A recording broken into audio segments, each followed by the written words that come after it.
ลีกำลังออกแต่เฮือนน้องไซเนาะเลย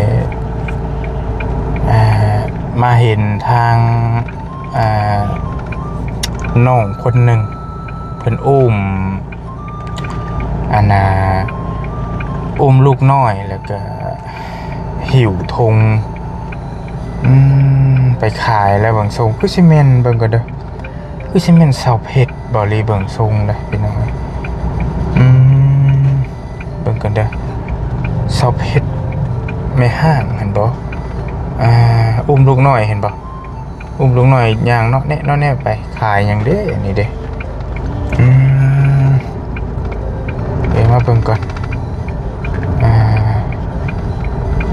ตามหลังเรามาก่อนตึกบรรยากาศครึ้มฟ้าครึ้มฝนใช่ไหมนี่พี่น้องย่างกับโบมี่ฮอดอันคันจ่องคันโฮมเนาะอันตรายพร้อมได้รถเด็ดโอ้เด้อลูกกันน้อยแบบนี้สบายดีสะเพชรไปใช้นั่นพากันไปใช้ขายหอยโอ้ยอุ้มลูกน้อยเดี๋ยวพวกคอยจอดรถก่อนเจ้าจะเข้าแวะหันก่อนแวะหันอยู่นี่หันเอ้ยเบิ่งก่อนขายหอยบ่แดดซับฝนกระสิตกเบิ่งก่อนอุ้มลูกน้อยพี่น้องเอ้ยกระบาดเพาะขายหอย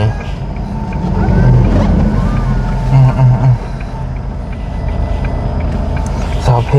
ชรที่เรามาอาศัยอยู่เพื่อนน้องไซนะพี่น้องเนาะก็เคยได้ยินเราให้ฟังอยู่ว่าเราก็หาหน่อไม้ไปขายหาผักขายหญ้าไปขายอยู่ปู๊ดอยู่บ้านดงผลเพื่อมาเลี้ยงลูกเลี้ยงแม่ว่าซั่นนะแล้ววันนี้แหละมื้อนี้แหละมาเห็นเราโอ้ยเบิ่งก่อนโอ้ยแดดครับพี่น้องก็แต่ว่าแดดบ่แห้งปานใดมันแบบครึ้มๆอยู่แล้วก็ฝนแล้วสิมาสบายดีขายยังก็ขายหอยโอ้ยกระบะเอาลูกน้อยไปน้ำได้ตกน้ำได้ลูกเรียบร้อยได้ฮะ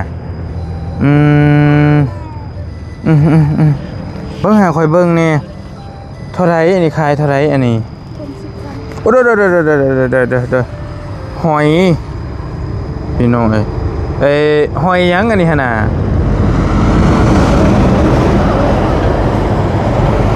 ถุง10,000 กีบหอยแล้วขายถึกได้แล้วนี่ก็ได้ได้ขายเนี่ยแล้วบ่ยังบ่ทันได้ขายเธออยู่กระบะพี่น้องเนาะกินข้าวกินน้ำมาแล้วบ่ยังบ่ทันกินซ้ำเอาแล้วพี่น้องเบิ่งก้อนหิมะก่อน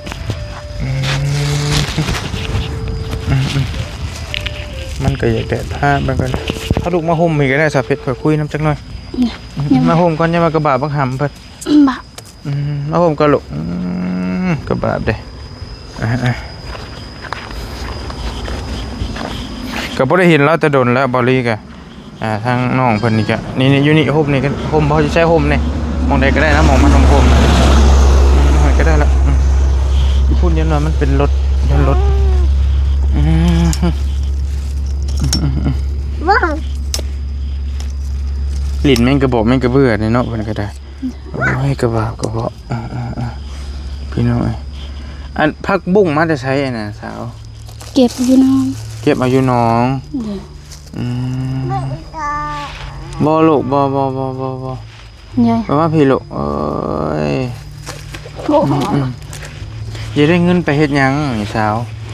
ย่างตาซื้อยาให้แม่ไปซื้อยาให้แม่โดยแม่เจ้าเป็นหยังน่ะเราเป็นนิ่ว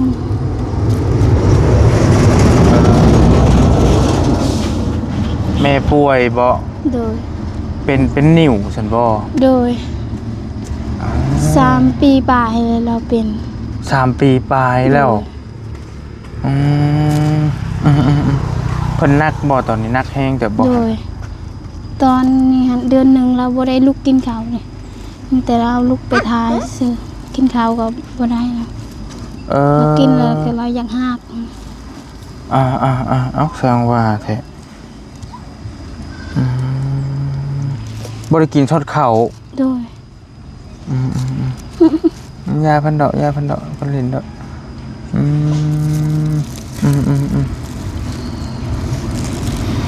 เป็นอยู่ใช้ตัวนี้เมย์เจ้าหัน อยู่เพื่อน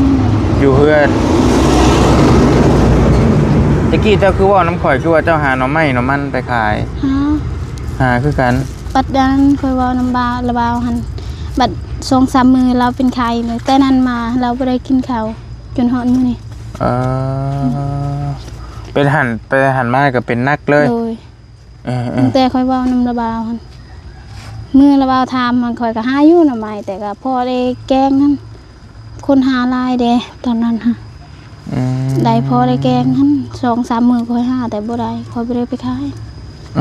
แต่เว้าอยู่กับน้องสายว่าถ้าระบาวเพิ่นอยากกินก็ให้มาเอาเด้อได้แต่พอกินนั่นแหละแต่นั้นสิขายก็บ่ได้หลายคนหาเด้ กระบอก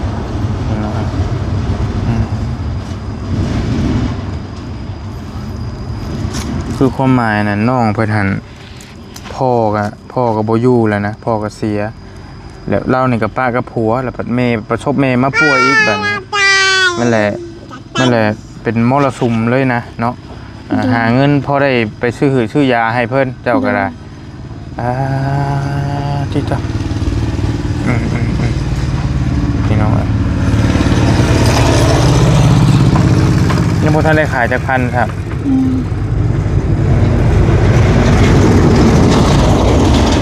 บ่ได้มีเงินจะกีบแล้วบ่เจ้าตอนนี้เนี่ยเบิดแล้ว บ่ได้มี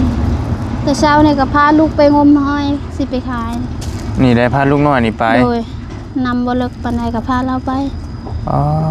ไปเก็บหอยอยู่น้ำเส สิแล้วเพิ่นก็พี่น้องเอ้ยลำบากบ่สาว ดู สุดๆแล้วเนาะตามเพิ่นเบิ่งเจ้านี่แม่ก็มาป่วยอีกนะลำพังเราเองเลี้ยงลูกน้อยนี่ก็พอแห้งแล้วประสบแม่ป่วยอีกบัดนี้ขายก็ได้อันตัวพักเท่าไหร่เจ้าขายเนี่ยนะ 5,000 พัก5,000กีบก็ได้อยู่25,000นี่พี่น้องเอ้ยบ่ฮอดซ้ำ30 บาทก็บ่ได้ใช่บ่30 บาท25,000ได้30ปลายบาทนี่นะ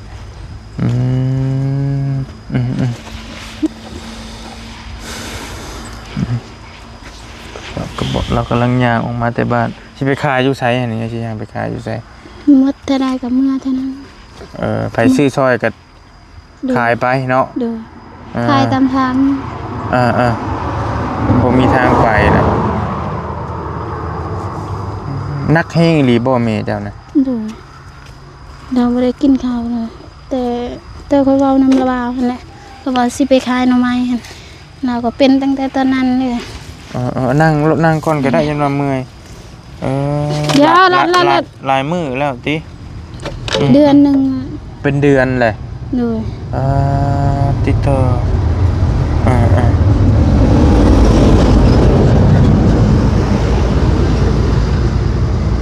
ยังเพิ่มภาระขึ้นมาบ่ได้แม่นง่ายนะบัดทั้งแม่ทั้งลูกน้อยอีกเนี่ยประคำนี่แกนะมันก็ลิ้นไปของเพิ่นซะแล้วไอ้ทุกคนสิซื้อน้ำดอกเด้อเดี๋ยวสิซื้อน้ำแล้วก็สิมาเบิ่งแม่เจ้านำแน่ว่าเป็นจังไดอยู่เพิ่นอยู่แบบใดจังไดกระบะแล้วก็ช่วงนึงหันบอลลี่ไปคุยน้ำเล่ากับว่าอ้ายกับผูกคอตายอีกได้อ้ายแล้วนี่ อ้ายก็หากะเสีย อ้ายกับหากระเซียแบบว่ามันจักเป็นอย่างนะมรสุมแบบมรสุมชีวิตแบบว่าต่อมาแบบแม่ป่วยอีกบัดนี้เราแบบป้าก็ผัวอีกผัวกับได้ผัวกับแบบว่าไปกันบ่รอดเลยจักเป็นอย่างนะสัมพุย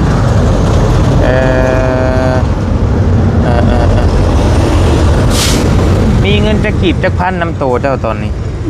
บ่มีเลยสิซื้อขนมให้ลูกกินก็บ่มี กระบะ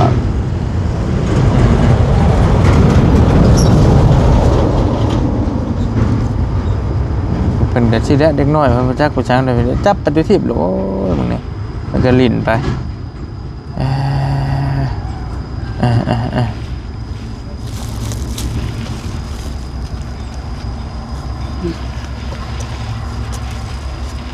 กินข้าวก็ยังมื้อเช้านี่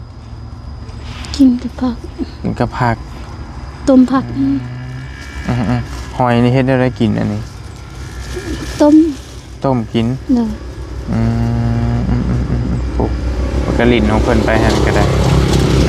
ป้าเมื่อเยี่ยมเมย์เจ้าป้าวันนี้ป้าเดี๋ยวขอที่ซื้อถ้อยดอกอันนี้ผมไปยังเอาขึ้นท้ายรถหน่อยก็ได้ไปซื้อทำกระบะเรา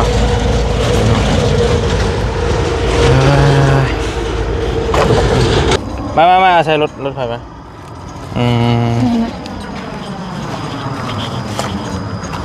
โอเคไปเมื่อเฮือนเจ้าป้าพี่น้อยกระบะกระเพาะมามันก็ไกลเติบแล้วเลยแล้วยังมานี่ก็ได้พี่นะขึ้นมาลงมา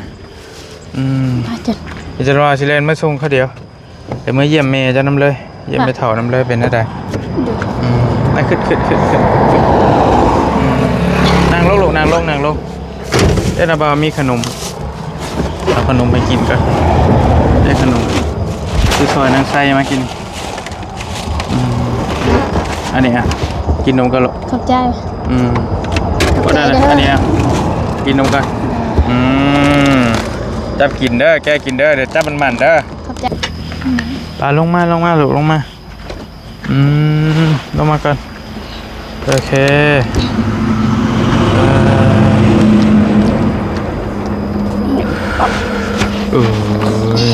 ไปเราเอาไม้กันได้ปะจับไปก่อนนี่อย่าติดนี่เจ้าโอเคไปเดี๋ยวไปบอกแม่จะกันจะน่าคอยตามขึ้นไปเด้อจะนั่งย่างขึ้นไปฮะกระบาดเราก็อยู่นี่แหละเราอยู่ก็ได้พี่น้องอยู่เพื่อนครัวเก่าน้องไส้นี่แหละทางสาวเพชรเรานี่ก็ได้สาวไม่ห้างครับไม่ห้างลูกหนึ่งปะกับผัวว่าสันอายุก็คือว่า20 ปีนี่บอก21 ปีบอกยังเป็นสาวยังนี่น้อยอยู่เลยพี่น้องเนาะมาพี่น้องน้องไส้ก็อยู่นี่ก็บ่ฮู้พี่น้องชื่อได้อยู่บ่สวัสดีล่ะนี่ที่เฮามาถ่ายคลิปน้องไส้แต่ก่อนเรื่อยๆอยู่นี่มองนี่บ่โอ้อย่าสะดุดนะบ่เอามองนี่เลยแหละเนาะแล้วบ่เอายังมาเซอร์ไพรส์เจ้าตอนน่ะเอาเงินบ่แล้วก็บ่เตรียมมาคุยกับเจ้าในเมนอยู่มุมนั้นนายเบิ่งอยู่เทิงหั่นบ่หรือจะได้เจ้าตำข้าวเนาะคกนี่บ่เจ้าตำตะกี้ฮะบ่อยู่เทิงเพิ่นมีโดยเจ้าหน่อยขึ้นไปเจ้าจูบอันป้าเรานี่บ่แล้วอันนั้นบ่เราป่วยบ่ล่ะได้เดือนปลาเดือน1เดือน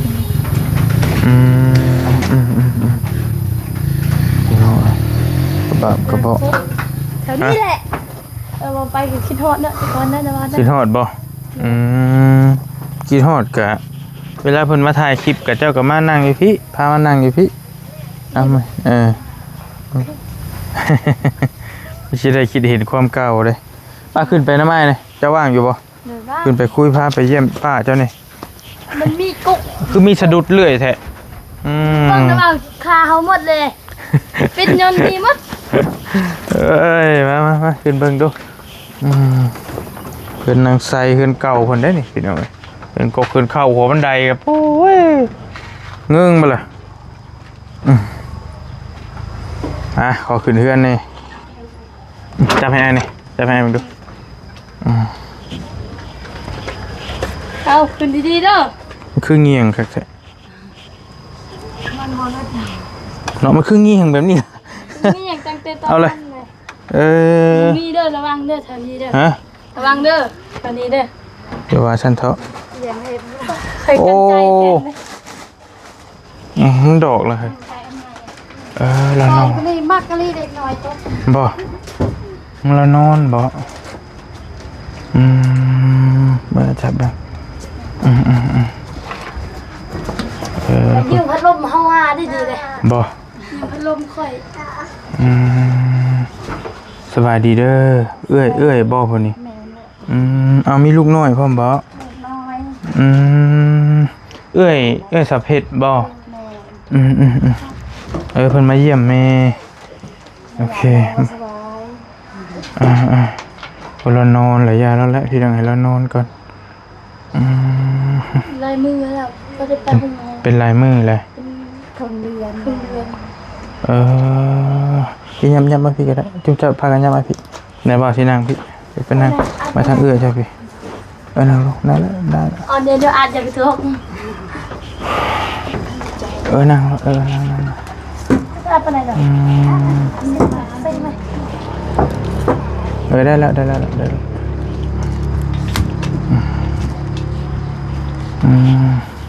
อาปั๊บเลยบอกหนูเขา มาตอนนั้นแล้วคือว่ายังดีๆอยู่เนาะมาแบบอันนี้เป็นว่าป่วยเลยเป็นนิ่วมาแค่ลังบอกโอ้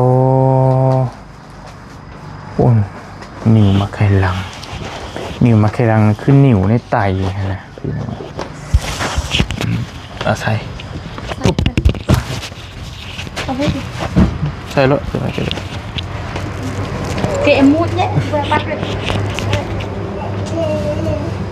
ไปกวดดูใช้จังหวะหูว่าเป็นนิ่วมาแค่ลัง ไปโกดูสิโก ตั้ง จะโดดได้ตั้งจะโดดพุ่น ก็ยาเพิ่นดอกยาเพิ่น ลงมาพี่แม่เท้าว่าสบายให้มาพี่ อีกหน่อยเพิ่นบริจาคคือเฮาเด้ยาเพิ่นแล้วก็ว่าอันน่ะเพิ่นว่ามีวิธีรักษาอยู่บ่เพิ่นว่ารักษาได้บ่ นี่ก็ว่าไปซักอยู่บ้านนี้บ้านนี้ยังก็ว่าจะเข็มกระไรบ่ได้ไปถามเขา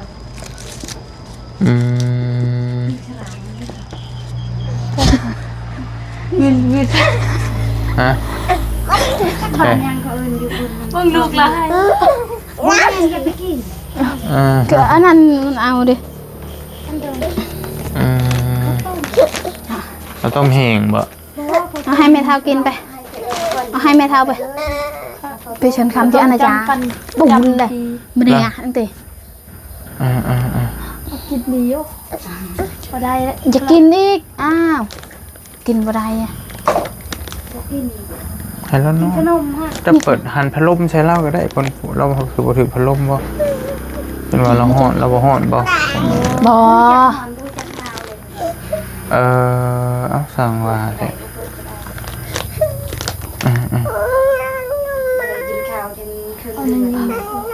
ปาตะ เห็นโตเพิ่นจนจ้อยเดินแต่ว่าบ่มีมี เป็นอยากไปใช่ไปก่อนก็ได้ไปก่อนก็ได้เดี๋ยวคุยกับไซกับเอื้อแล้วก็ได้พาเพิ่นไปก่อนเพิ่นอยากไปใช่ แม่โทรศัพท์ไหมโทรศัพท์มั้ยไปน้องไปซ้ายเด้อถ้ายิง ไปกับแม่ก็ได้ไปรีบ ป้าพยาบาลแล้วค่อย ไปขอเจ้าหันก็ได้ ป้าพยาบาลเจ้าของมาแล้วอื่นได้พอเพิ่นก็ได้ มาลินก่อนลูกเป็นโปรเจกต์ประชาชนเพิ่นอยากลิน ไหนเล่า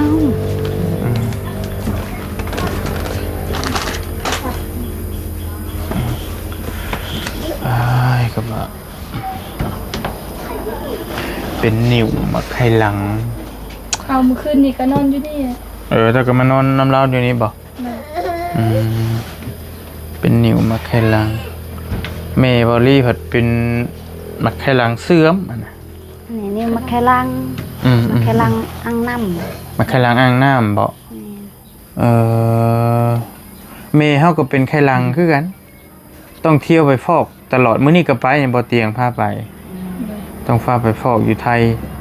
คู่อาทิตย์ไปฟอกเลือดแต่ว่าบ่ฮู้ว่ามันเป็นคือกันบ่มันเป็นแบบใดมาไขหลังอ่างน้ำแล้วทรมานแท้เลยโรคนี้เจ้าหันได้ผัวอยู่ไสอยู่อนุสัญญาเซทามัวอยู่เซทามัวเมืองพีนแน่เนาะโดยแล้วมายามแม่บัดนี้มายามแม่ได้ทิศปลาย2ทิศแหละเจ้าได้ลูกจักคนล่ะ2คนผู้หนึ่งอยู่เรือน มันยากขี่รถเข้ามาแล้วก็เครื่องเต็มรถเขา โดย แรมาแต่ผู้เดียวนี่ โดยปกติแล้ว มีลูกน้อยเนาะอีเนี้ย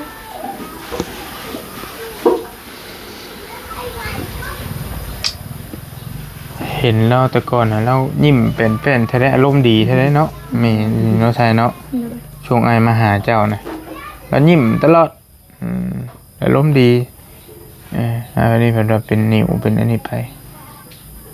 นิ้วมาแค่หลังกิน เป็นนิวได้ฮอด10ปลายปีแล้ว แต่ว่ามันบ่ทันนักเนาะมันบ่ทัน ด้วย อืมอืม มือแบบสมมุติมือไม่ตู้ไก่ซีเซียนะกับเพิ่นก็เป็นหนักอีเลย อ๋อ พอดีแบบเพิ่นเจ็บตอนกลางคืนน่ะพอดีเช้ามาไม่ตู้เสียเพิ่นก็ยังเจ็บอยู่ตากับเฮาคันอยู่ดนๆมันก็ดีเพราะว่าคันไปห้องหมอมันก็ดีแต่เพิ่นบ่ได้ไปห้องหมอ อืม ไปซักแบบซักยาตามเสื้อหัน อืม คือว่าแล้วทาง มีแต่ขอคำแนะนำจาก FC ตื่มแหละพี่น้องเรื่องนิ้วคันว่าเป็นคือเมบอดี้ยังสิพ่อนึกออกว่ารักษาแบบใดนะอันนี้มันต้องผ่าตัดบ่หรือว่าอะไรอันนี้เนาะเราเป็นมาไขหลังเสื่อมไตเสื่อมเนี่ยยังว่าเฮาฮู้แหละวิธีรักษาคือต้องเที่ยวไปฟอกตลอด แต่ว่าป้าเขาจะสิไหวบ่ทางนี้แก ก็จักเป็นหยังเลยดีก็บ่ได้ไปกวดตั้งแต่โดดแล้วตั้งแต่โดดนี่แหละไปกวดแต่เดี๋ยวนี้ก็บ่ได้ไปกวดเนาะ บ่ได้ไปกวดตั้งแต่โดนเพิ่นไปกวดนะแต่ตั้งแต่เริ่มเป็นแรกๆนะเพิ่นก็ว่าเป็นแบบนี้แต่เดี๋ยวนี้นะบ่ได้ไปกวดบ่ได้ไปหยังบ่ เพิ่นไอเพิ่นบ่เผ็ด บ่ได้อ้ายหนาวหั่นหนาวฮ้อนเพิ่นว่า กินข้าวระยะห้า กินข้าวอะไรยังห้ากนั่นแหละนั่น กิน แหละ บ่ได้เลยนะแบบเหนียวเข้าหั่น นั่นแหละ ติดคอ แบบว่าไตมันบ่ดีเลยดิกินข้าวบ่แซ่บบัดนี้อายุเราเท่าไหร่แล้วเท่าไหร่ซาย ได้เลยประมาณ ประมาณ 40 โดย 40นี่แหละ 40ปลายนี่แหละกว่าแล้วมันเถื่อกว่า มือซ้ายก็30 พอเฮาก็30เลยน้องพอภัย ได้50 แล้วได้50ปลาย บ่ฮอดดอก50ปลาย 50ประมาณ50 ปี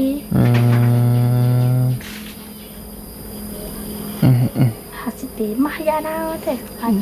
45 44มาเลย ยาแล้วแต่ว่ายังบ่ได้เฒ่านะพี่น้องยังบ่ได้เฒ่าดอกยังบ่ได้เฒ่า เดี๋ยวขอก็เป็นลูกผู้ที่2 25ปีปีนี้ เจ้าหั่นแหละ โดย อันนี้ก็น้องหมด มียังเหลือ2คนนี่บ่หรือมีไผอีกไหม ผู้หนึงเอาผัวอยู่บ้านแจ้ง ผู้หนึง 3คน ผู้หนึงน่ะเพิ่นมาพี่แต่เพิ่นหักกลับเมื่อวานนี้ อ๋อ แต่ก็ได้เฮ็ดหมดแหละ3คนมาอยู่พี่หมด แต่ผู้หนึงหันเสียเนาะอันแต่ว่าผู้ชายเนี่ยเนาะอันว่า ชาย2คนเสียผู้หนึงอยู่ ก็ยังผู้หนึงอีกก็แบบแล้วนอนหลับบ่หาหรือว่านอนซื่อน อนซื่อ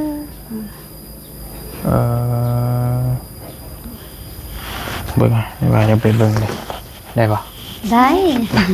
มาเบิ่งดูใส่ ความดีสบายดีแล้ว ได้ เป็นจังไดคือจอยลงหลาย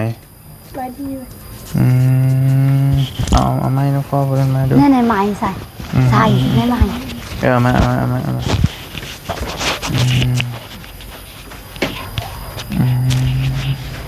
จดใจจนจอยลงหลายเติบเราก็ได้เนาะมันเจ็บใช้นั่นน่ะเจ็บในท้องบ่เจ็บท้องเรื่อยไปอยู่ละ ทั้งอันแต่อยู่ บ่อยากกินข้าวบ่ค่อยมันบ่อยากข้าวบ่ข้าวบ่อยากเลยบ่ บ่ยา กินลงไปก็อยากหากติ โดย ตะกี้เราผู้ใหญ่ๆเนาะ อ้วนจนจอยบ่ได้กินข้าวก็ได้บ้านนี่มันอาการเจ้ามันเมื่อยบ่เมื่อยอยากนอนบ่ แม่นเลยคันลุกไอ้วินหัวเลย คันลุกเลยวิ่นหัวเลย โดย เจ็บบ่น้ำท้องเจ้าเอ๋ยตอนนี้หุ่มอยู่บ่หรือว่าจะได้ เจ็บมันแสบ มันแสบ โดย แซ่บหมดทัดมาคือหมกเผ็ดแหละ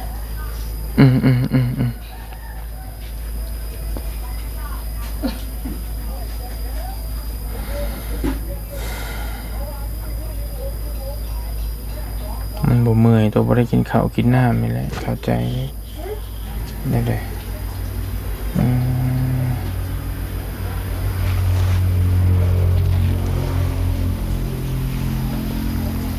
เราให้แล้วอดเอาเฮ้ยอดเอาใจเข้มแข็งเบิ่งมันมีวิธีรักษาแบบใดนี่นี่พี่น้องไอ้เนาะเป็นนิ่วมักไข่ลังหรือว่าเป็นนิ่วในไตสินะพี่น้องแล้วก็ไตอ่างน้ำ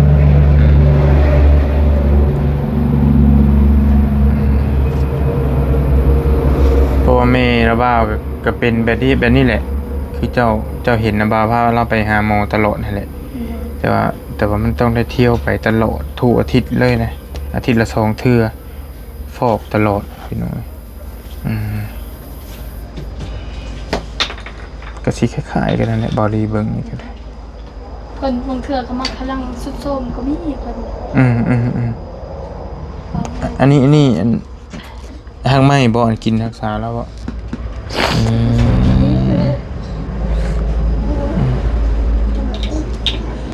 หากไม่ไอ้ชายเอา เราให้ไปนั่นน่ะเอาไม้เอาพักผ่อนเด้ออดทนเด้อเด้ออดทนอดทนก่อนบ่จะกวนแล้วลายให้แล้วนอนก่อนให้ยังได้อันไหนลูกละ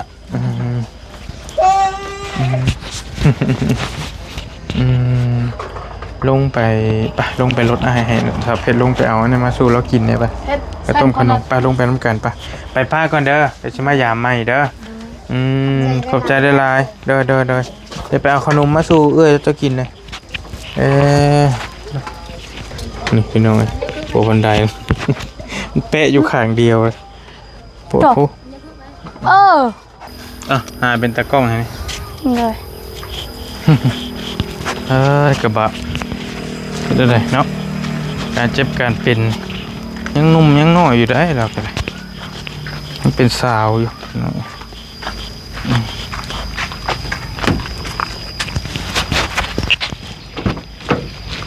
บ่ทันเฒ่าทันโอ้ครับโอ้ยมีโรคมีภัยแหละ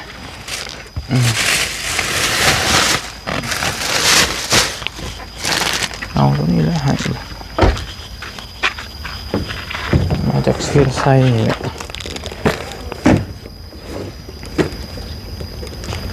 อันแบบก็ได้แบบนี้แหละ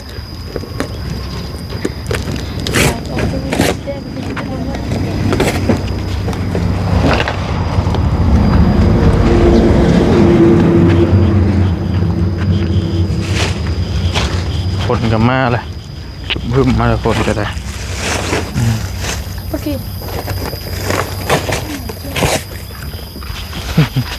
ไม่ได้อยู่ซื่อนะลูกหลานเขาก็ได้ตุบบึ้มมือสายดื้อเลยคนนี้สายดื้อสายมึน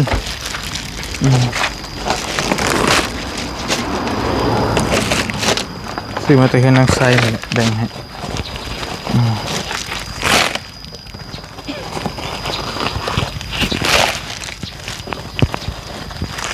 แบ่งตัวกันกิน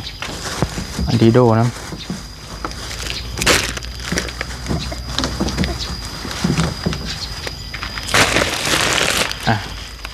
ไปแบ่งสู้จะกินเด้อกินน้ำกันนั่นแหละอันนี้ค่าหอยเจ้าเข้าใจลายให้โบเป็นยังให้เบิดนั่นแหละเด้อเข้าใจลายสู้ๆเด้อสาวเด้อ พี่น้องบ่ถือกับไผก็บ่ฮู้เนาะเรื่องเป็นโรคเป็นภัยนี่บ่รีเข้าใจอยู่พอผ่านมาแล้วเรื่องของเรื่องอะไปได้แล้วค่อยไปป้าก่อนมีโอกาสสิมายามใหม่เด้อบ่เลยเด้ออยู่ดีมีแฮงสาวเอ้ยขอบใจหลายๆโดยไปละไปเอาไปกินเด้อเอ้ยสบายแต่เล็กน้อยบ่จักประชังไปมาเอาบ่าวไปป้าก่อนมานี่เจ้าบ่ได้ไปเวียกบ่นะบ่ได้ไปหาเสี่ยวบ่ ไป โอ้ยรถไปหันเด้แล้วว่าก็ว่าสิไปเวะหันอีกนำบ่ได้เลยขึ้นเลยนะไปหากินข้าวก่อนขอบใจหลายๆเด้อนางเด้อเดี๋ยวจังว่ากัน กันเด้อ โดย ไปกันเด้อ โอเคบ๊ายบาย ทางไทยเด้อ เจ้าสาวเพิ่นบ่รีก็ได้พี่น้องไอ้เนาะคือว่าเห็นแล้วก็กระบาบเราพี่น้องไอ้เราเองก็ อายุยังหนุ่มยังน้อยสิแหละมันได้เป็นแหละพี่น้องไอ้บอลี่เบิ่งนี่ถ้าได้ฮักษาไอรีนี่ก็สิสไตล์แม่บอลี่หั่นแหละยันต้องได้ฟอกได้อีหยังก็ทึกอยู่คือกันเบิ่งทรงนี่ก็ได้ฝากแล้วนี่พี่น้องเห็นแล้วก็โอ้กระบะเฮงลูกก็ไปหาขายเครื่องขายของมานี่แหละประทังชีวิตให้แม่สบายดีเด้อบ๊ายบายพี่น้อง